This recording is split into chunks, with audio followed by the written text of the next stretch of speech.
نمازوں کے علاوہ، خاص مواقع کے علاوہ دن میں جب بھی آپ چاہیں درود شریف پڑھ سکتے ہیں، لیکن عام دنوں کے علاوہ جمعے کے دن خصوصی طور پر درود شریف پڑھنے کی تاکید ہے، کیونکہ آپ نے اس کا خود حکم دیا. آپ صلی اللہ علیہ وسلم نے فرمایا جمعہ کے روز کثرت سے مجھ پر درود پڑھا کرو، جو آدمی جمعہ کے روز مجھ پر درود بھیجتا ہے وہ میرے سامنے پیش کیا جاتا ہے.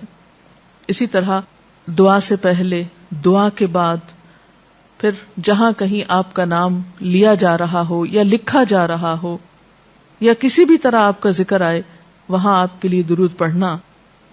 اسی طرح مسجد میں داخل ہوتے وقت درود شریف پڑھنا، مسجد سے نکلتے وقت درود شریف پڑھنا، پھر نماز سے فارغ ہونے کے بعد درود شریف پڑھنا. یعنی ایک تو نماز کے اندر ہے، لیکن نماز سے فراغت کے بعد، پھر اسی طرح ہر مجلس میں آپ پر درود پڑھنا ضروری ہے. پھر اسی طرح صبح و شام کے اوقات میں، یعنی یہ تمام مواقع ایسے مواقع ہیں جس میں آپ درود شریف پڑھ سکتے ہیں. اور موقع کوئی ہو یا نہ ہو، دن یا رات کی گھڑیوں میں سے جس گھڑی میں آپ چاہیں، جب چاہیں، چلتے پھرتے کام کاج کرتے، آپ اللہ کے رسول صلی اللہ علیہ وسلم کو یاد کر سکتے ہیں، آپ کے لیے درود اور سلام پڑھ سکتے ہیں. نبی صلی اللہ علیہ وسلم پر درود شریف پڑھنے کے کئی صیغے ہمارے ہاں مشہور ہیں. اس میں کچھ تو وہ ہیں جو آپ صلی اللہ علیہ وسلم سے ثابت ہیں، اور کچھ ایسے ہیں کہ جو لوگوں نے بعد میں خود بنا لیے ہیں. تو وہ ایسے تمام ورژن یا ایسی تمام عبارتیں جو لوگوں نے خود اس معنی کی بنائی ہیں، خواہ وہ عربی میں ہیں یا اردو میں ہیں، تو ان کو پڑھنے کی حد تک تو پڑھا جا سکتا ہے. یعنی اگر نثر میں کوئی ایسی عبارت موجود ہے جس میں آپ صلی اللہ علیہ وسلم کے لیے دعا کی گئی ہے یا آپ کی مدح کی گئی ہے یا آپ پر سلام بھیجا گیا ہے، خواہ وہ نثر میں ہو یا شعر میں، تو اس میں حرج تو کوئی نہیں.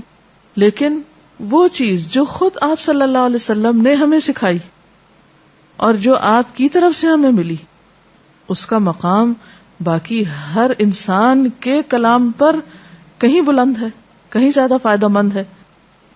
تو وہ درود شریف جو مسنون ہے، وہ صیغہ جو آپ سے ثابت ہے، اس کا پڑھنا افضل ہے، وہی اصل درود ہے. اور باقی تو انسانوں کے خیالات یا جذبات کا اظہار ہے، خواہ وہ شعر میں ہو، خواہ وہ نثر میں ہو، خواہ وہ اردو میں ہو، خواہ پنجابی میں ہو یا کسی اور زبان میں ہو، وہ تو پھر انسانوں کے کلام ہے نا. تو جس طرح اللہ سبحانہ و تعالیٰ کے کلام کو باقی تمام انسانوں کے کلام پر فضیلت ہے، اسی طرح نبی صلی اللہ علیہ وسلم کے کلام کو بھی باقی انسانوں کے کلام پر فضیلت ہے. ایک عام شاعر کتنی بھی خوبصورت بات کرے، لیکن اللہ کے رسول صلی اللہ علیہ وسلم سے آگے تو اس کی بات نہیں ہو سکتی. ایک عام انسان کتنے بھی خوبصورت انداز میں آپ صلی اللہ علیہ وسلم کا ذکر خیر کرے، لیکن وہ اس کے برابر تو نہیں ہو سکتا جو نبی صلی اللہ علیہ وسلم نے خود ہمیں دیا. تو بہترین صیغہ وہی ہے جو ہم نماز میں پڑھتے ہیں، جسے درود ابراہیمی کہا جاتا ہے، اور اس کا پڑھنا باعث اجر و ثواب ہے اور اس میں کوئی شک ہی نہیں. اسی طرح یہ چونکہ تھوڑا طویل ہے تو اس کو مختصر انداز میں بھی آپ پڑھ سکتے ہیں. مثلا صرف اگر آپ صلی اللہ علیہ وسلم کہہ رہے ہیں تو یہ بھی درست ہے، یہ بھی درود شریف مکمل ہے ایک طرح سے، اگرچہ مختصر ہے. اسی طرح اللہم صلی وسلم علی نبینا محمد، یہ بھی آپ پڑھ سکتے ہیں. صلی اللہ علی النبی الکریم کہہ سکتے ہیں. تو مختصر ہو یا درود ابراہیمی کچھ طویل شکل میں ہو، اصل چیز تو ذکر میں مشغول ہونا ہے. تعداد میٹر نہیں کرتی جتنا وہ احساس اور جذبہ اور عقیدت جو کہ درود شریف پڑھتے ہوئے آپ صلی اللہ علیہ وسلم کے لیے ہماری ہو سکتی ہے. تو ہمارے لیے دن میں بے شمار مواقع ایسے ہوتے ہیں کہ جس میں ہم درود شریف پڑھ سکتے ہیں. سب سے پہلا موقع تو خود نماز کا موقع ہے. اس وقت تک نماز مکمل نہیں ہوتی جب تک ہم اس میں درود شریف نہیں پڑھتے. پھر اسی طرح عام نمازوں کے علاوہ نماز جنازہ میں بھی درود شریف پڑھا جاتا ہے. پھر اذان کے بعد درود شریف پڑھا جاتا ہے. آپ صلی اللہ علیہ وسلم نے فرمایا جب مؤذن کی آواز سنو یعنی اذان سنو تو وہی کہو جو مؤذن کہتا ہے، یعنی اذان کا جواب دو، پھر مجھ پر درود پڑھو. یعنی اذان کا جواب دینے کے بعد جب اذان ختم ہو جائے تو کیا کرنا چاہیے؟ نبی صلی اللہ علیہ وسلم پر درود بھیجنا چاہیے. کیونکہ مجھ پر درود پڑھنے والے پر اللہ تعالیٰ 10 رحمتیں نازل فرماتا ہے. اس کے بعد میرے لیے اللہ سے وسیلہ مانگو، جو جنت میں ایک مقام ہے جو جنتیوں میں سے صرف کسی ایک ہی کو ملے گا، اور مجھے امید ہے کہ وہ جنتی میں ہی ہوں گا، یعنی آپ صلی اللہ علیہ وسلم ہی کے لیے وہ مقام ہے. اور آپ نے یہ بھی فرمایا کہ من سألی اللہ الوسیلہ، جس نے اللہ سے میرے لیے وسیلہ کی دعا کی، یعنی درود شریف کے علاوہ آت محمد الوسیلۃ دعا ہم پڑھتے ہیں، یہ دعا بھی پڑھی جانی چاہیے. تو جس نے یہ دعا پڑھی اس کے لیے میری شفاعت واجب ہو جائے گی، یعنی قیامت کے دن پھر میں اس کے لیے شفاعت کروں گا. پھر یہ کہ درود شریف نہ صرف یہ کہ دنیا میں انسان کے لیے فائدے کا باعث ہے، بلکہ آخرت میں انسان کے لیے شفاعت کا ذریعہ بھی ہے. درود شریف پڑھنے والوں کو نبی صلی اللہ علیہ وسلم کی شفاعت نصیب ہوگی. آپ نے فرمایا جس نے 10 مرتبہ صبح و شام مجھ پر درود بھیجا اسے قیامت کے دن میری شفاعت حاصل ہوگی. اب یہ کہ اگر زیادہ وقت نہ بھی ملے تو 10 دفعہ درود شریف پڑھنا آخر کیا مشکل ہے، کتنی دیر لگ جائے گی، لیکن اس کا اجر و ثواب اور اس کا فائدہ کس قدر ہے. پھر اسی طرح درود شریف دعاؤں کی قبولیت کا ذریعہ بھی بنتا ہے، یعنی اگر دعا کرنے سے پہلے درود شریف پڑھا جائے اللہ تعالیٰ کی حمد و ثنا کے بعد تو اس سے دعا کی قبولیت میں اضافہ ہوتا ہے. نبی صلی اللہ علیہ وسلم کے ساتھ حضرت عبداللہ بن مسعود اور حضرت ابوبکر اور حضرت عمر تشریف فرما تھے. تو حضرت عبداللہ بن مسعود کہتے ہیں کہ میں نماز پڑھ رہا تھا، میں بیٹھا تو پہلے اللہ تعالیٰ کی حمد و ثنا کی، پھر آپ پر درود بھیجا، پھر اپنے لیے دعا کی. تو آپ نے فرمایا اللہ سے مانگو ضرور دیے جاؤ گے، یعنی جس طریقے سے تم نے دعا کی ہے کہ پہلے اللہ تعالیٰ کی حمد و ثنا کی ہے پھر درود شریف پڑھا ہے، تو اب جو بھی تم دعا مانگو گے وہ دعا قبول ہوگی. پھر اسی طرح ہم دیکھتے ہیں کہ درود شریف نیکیوں کا دروازہ کھولتا ہے، نیکیوں میں اضافے کا ذریعہ بنتا ہے. آپ نے فرمایا جس نے مجھ پر ایک دفعہ درود بھیجا اللہ تعالیٰ اس کے نامہ اعمال میں 10 نیکیاں لکھے گا. پھر اسی طرح فرشتوں کی دعائیں آتی ہیں اس شخص کے لیے جو درود شریف پڑھتا ہے. رسول اللہ صلی اللہ علیہ وسلم نے فرمایا جب تک کوئی مسلمان مجھ پر درود بھیجتا رہتا ہے اس وقت تک فرشتے اس کے لیے دعائیں رحمت کرتے رہتے ہیں. یعنی آپ درود شریف پڑھیں تو فرشتے آپ کے لیے دعا کرنے میں لگ جاتے ہیں. اب جو چاہے کم پڑھے اور جو چاہے زیادہ پڑھے، یعنی کتنی دعائیں چاہیے اس کو. دیکھیں ہم عام طور پر کتنا کہتے ہیں دوسروں سے کہ پلیز ہمارے لیے دعا کیجیے، ہمیں دعا میں یاد رکھیے، دوسروں کی ایک طرح سے منت سماجت کر رہے ہوتے ہیں. لیکن کتنا آسان طریقہ ہے فرشتوں کی دعائیں لینے کا کہ انسان درود شریف پڑھنا شروع کر دے. اور وہ شخص جو درود نہ پڑھے وہ صرف اپنے آپ ہی کو نقصان دیتا ہے، اس لیے کہ درود شریف نہ پڑھنا انسان کے بخیل ہونے کی علامت ہے. آپ صلی اللہ علیہ وسلم نے فرمایا جس کے سامنے میرا نام لیا جائے اور پھر وہ مجھ پر درود نہ پڑھے تو وہ بخیل ہے. اس سے یہ بات بھی پتہ چلتی ہے کہ اگر ہم خود درود شریف نہیں بھی پڑھ رہے لیکن اگر کوئی اور آپ کا ذکر خیر کر رہا ہے یا کوئی اور درود شریف پڑھ رہا ہے اور اگر وہ بلند آواز میں پڑھ رہا ہے تو ہمیں بھی آپ کا نام سنتے ہی دل میں درود شریف پڑھنا ہوگا. یہ بھی آپ کے ادب میں سے ایک ہے. اور قیامت کے دن اس شخص کے لیے جو درود نہ پڑھے، درود کا نہ پڑھنا حسرتوں کا باعث ہوگا. حضرت ابو ہریرہ رضی اللہ تعالی عنہ کہتے ہیں کہ رسول اللہ صلی اللہ علیہ وسلم نے فرمایا جس مجلس میں لوگ اللہ کا ذکر نہ کریں، یعنی اکٹھے ہوئے ہیں دنیا بھر کی باتیں کی لیکن اللہ سبحانہ و تعالیٰ کی کوئی بات نہیں کی، اور نبی صلی اللہ علیہ وسلم پر درود نہ بھیجیں، یعنی نہ تو اللہ کا ذکر کیا اور نہ ہی آپ پر درود بھیجا، وہ مجلس قیامت کے دن انسان کے لیے حسرت کا باعث ہوگی. انسان اس پر پچھتائے گا، خواہ وہ اپنے نیک اعمال کے بدلے میں جنت میں چلا ہی جائے. یعنی ایک شخص جنت میں بھی پہنچ گیا لیکن اس کو ایسی مجلسوں پر حسرت ضرور ہوگی جس میں اس نے اللہ کا ذکر اور رسول اللہ صلی اللہ علیہ وسلم پر درود نہ بھیجا ہوگا. اور اگر دیکھا جائے تو انسان کے اعمال میں ایسی کوتاہی اور غفلت بسا اوقات جنت سے محرومی کا سبب بھی بن جاتی ہے.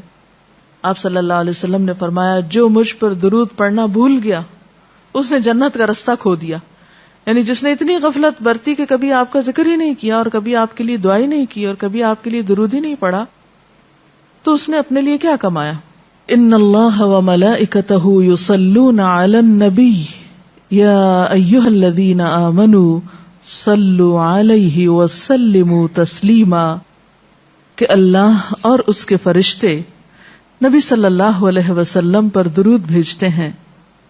اے لوگو جو ایمان لائے ہو, تم بھی ان پر درود و سلام بھیجو. تو رسول اللہ صلی اللہ علیہ وسلم کے ذکر کا, آپ کی یاد کا بہترین طریقہ آپ پر درود بھیجنا ہے, آپ کے لیے دعائے رحمت کرنا ہے. وہ عظیم ہستی جس پر اللہ رب العزت کی رحمت برستی ہے, جس کا ذکر اللہ سبحانہ و تعالی فرشتوں میں کرتے ہیں, جن پر فرشتے دعائے رحمت بھیجتے ہیں, آخر ان کا ذکر اور ان پر درود و سلام میں اور آپ کیوں نہ بھیجیں گے؟ آپ صلی اللہ علیہ وسلم پر درود بھیجنا خود ہمارے اپنے لیے باعث سعادت ہے, باعث رحمت ہے. آپ صلی اللہ علیہ وسلم اس کے محتاج نہیں. مشرق ہو یا مغرب, شمال ہو یا جنوب, دنیا کے گوشے گوشے میں آپ کا ذکر خیر ہو رہا ہے, دن رات, آذانوں میں, نمازوں میں, جہاں جہاں آپ کا نام لیا جائے. لیکن اگر ہم درود شریف پڑھتے ہیں تو اس کا فائدہ خود ہم ہی کو پہنچتا ہے, ہمارے اپنے لیے باعث رحمت ہے. تمام غموں, دکھوں, تکلیفوں, مصیبتوں اور پریشانیوں سے نکلنے کا راستہ ہے, درجات کی بلندی کا ذریعہ ہے. رسول اللہ صلی اللہ علیہ وسلم نے فرمایا, جس نے مجھ پر ایک بار درود بھیجا اللہ تعالیٰ اس پر 10 مرتبہ رحمت نازل فرمائے گا. ایک بار درود پڑھنے کا اجر و ثواب, اس کے 10 گناہ معاف فرمائے گا. یعنی صرف 10 رحمتیں نہیں, 10 گناہوں کی بخشش بھی ہوگی اور 10 درجے بلند فرمائے گا, یعنی درجات کی بلندی بھی. اسی طرح درود شریف آپ صلی اللہ علیہ وسلم سے قربت کا ذریعہ بھی ہے. حدیث پاک میں آتا ہے, قال رسول اللہ صلی اللہ علیہ وسلم اولی الناس بی یوم القیامت اکثرہم علی صلاۃ, قیامت کے روز مجھ سے سب سے زیادہ قریب لوگ وہ لوگ ہوں گے جو دنیا میں سب سے زیادہ مجھ پر درود بھیجنے والے تھے. یعنی قیامت کے دن آپ کا قرب بھی درود شریف کی وجہ سے نصیب ہوگا. پھر اسی طرح اگر انسان کوئی اور دعا نہ بھی کر سکے, غم, دکھ اور تکلیف کی حالت میں صرف درود شریف بھی پڑھتا رہے تو اسے ساری دعاؤں سے کفایت کر جائے گا. ایک حدیث میں آتا ہے, حضرت ابی ابن کعب رضی اللہ تعالی عنہ کہتے ہیں کہ میں نے آپ صلی اللہ علیہ وسلم سے عرض کیا, اے اللہ کے رسول صلی اللہ علیہ وسلم, میں آپ پر کثرت سے درود بھیجتا ہوں, یعنی بہت زیادہ آپ پر درود بھیجتا ہوں, اپنی دعا میں سے کتنا وقت میں درود کے لیے وقف کروں؟ یعنی جتنی میں دعائیں مانگتا ہوں ان میں سے کتنے وقت کے لیے درود پڑھا کروں, یعنی آپ پر دعائے رحمت بھیجوں یا آپ کے لیے دعائے رحمت کروں. درود کا مطلب یہی ہوتا ہے. تو آپ صلی اللہ علیہ وسلم نے فرمایا, جتنا تو چاہے. کہتے ہیں کہ میں نے عرض کیا, کیا 1/4 وقت صحیح ہے, 1/4؟ آپ نے فرمایا جتنا تو چاہے, لیکن اگر اس سے زیادہ کر لے تو تیرے ہی لیے بہتر ہے. میں نے عرض کیا آدھا وقت مقرر کر لوں؟ آپ نے فرمایا جتنا تو چاہے, لیکن اگر اس سے زیادہ کر دے تو یہ تیرے ہی لیے بہتر ہے. میں نے عرض کیا 2/3 مقرر کر لوں؟ آپ نے فرمایا جتنا تو چاہے, لیکن اگر زیادہ کرے تو تیرے ہی لیے بہتر ہے, یعنی تجھی کو اس کا فائدہ ہوگا. میں نے عرض کیا میں اپنی ساری دعا کا وقت درود کے لیے وقف کرتا ہوں, یعنی جتنی دیر میں اور دعائیں مانگتا ہوں وہ سارا وقت صرف آپ کے اوپر درود بھیجنے کے لیے وقف کر دیتا ہوں. اس پر آپ صلی اللہ علیہ وسلم نے فرمایا پھر تو یہ تیرے سارے دکھوں اور غموں کے لیے کافی ہوگا اور تیرے گناہوں کی بخشش کا باعث ہوگا. گویا اگر کوئی شخص دعا نہ بھی مانگ سکے, اس میں بعض اوقات انسان کی ڈپریشن، غم، دکھ، تکلیف اور پریشانی کی وجہ سے ایسی حالت ہو جاتی ہے کہ انسان اپنے آپ کو بھی بھول جاتا ہے، اسے کوئی راستہ نظر نہیں آتا، اسے سمجھ ہی نہیں آتا کہ وہ مانگے بھی تو کیا مانگے. بعض مسائل زندگی میں ایسے ہوتے ہیں، بعض پریشانیاں اس طرح انسان پہ آ پڑتی ہیں کہ انسان ہوش و حواس کھونے لگتا ہے. ایسے میں اسے کہاں یاد رہے گا کہ وہ کیا مانگے اور کیا نہ مانگے. تو ایسی صورت میں درود شریف اس کے لیے سارے غموں، دکھوں اور تکلیفوں سے نجات کا ذریعہ بن جائے گا. پھر آپ دیکھیے کہ آپ صلی اللہ علیہ وسلم پر درود بھیجنے والے کے لیے اللہ تعالی کی طرف سے سلامتی کا وعدہ ہے. حضرت عبد الرحمن بن عوف رضی اللہ تعالیٰ عنہ فرماتے ہیں کہ رسول اللہ صلی اللہ علیہ وسلم ایک روز گھر سے نکلے اور کھجوروں کے ایک باغ میں داخل ہوئے. صحابہ کرام ساتھ تھے اور وہاں آپ نے بہت طویل سجدہ کیا، دیر تک سجدے میں پڑے رہے، حتیٰ کہ مجھے اندیشہ ہوا کہ کہیں اللہ تعالیٰ نے آپ کی روح تو نہیں قبض کر لی. یعنی اتنی دیر ہو گئی ہے سجدے میں، اتنا لمبا سجدہ ہے اور آپ اٹھ ہی نہیں رہے، خیریت تو ہے؟ یعنی ان کو فکر لاحق ہوئی. تو حضرت عبد الرحمن بن عوف کہتے ہیں کہ میں رسول اللہ صلی اللہ علیہ وسلم کی طرف دیکھ ہی رہا تھا کہ آپ نے سر اٹھایا. یعنی جب میری فکر سے یہ حالت تھی تو آپ نے سر اٹھا دیا اور فرمایا کیا بات ہے، کیوں پریشان ہو؟ میں نے اپنی فکر کا ذکر کیا، بات بتائی تو آپ نے فرمایا کہ جبریل علیہ السلام نے مجھ سے کہا ہے کہ اے محمد صلی اللہ علیہ وسلم، کیا میں آپ کو ایک بشارت دوں، ایک خوشخبری نہ دوں؟ اللہ کریم فرماتا ہے جو شخص آپ پر درود بھیجے گا میں بھی اس پر رحمت نازل کروں گا، اور جو آپ پر سلام بھیجے گا میں بھی اس پر سلام بھیجوں گا. گویا جو شخص رسول اللہ صلی اللہ علیہ وسلم پر سلام بھیجتا ہے جواب میں اس کے لیے اللہ کا سلام آتا ہے. اس سے بڑھ کر انسان کے لیے سعادت اور خوش قسمتی کی اور کیا بات ہو سکتی ہے. اللہ تعالی ہمیں ان لوگوں میں شامل کرے جو کثرت سے آپ پر درود بھیجتے ہیں.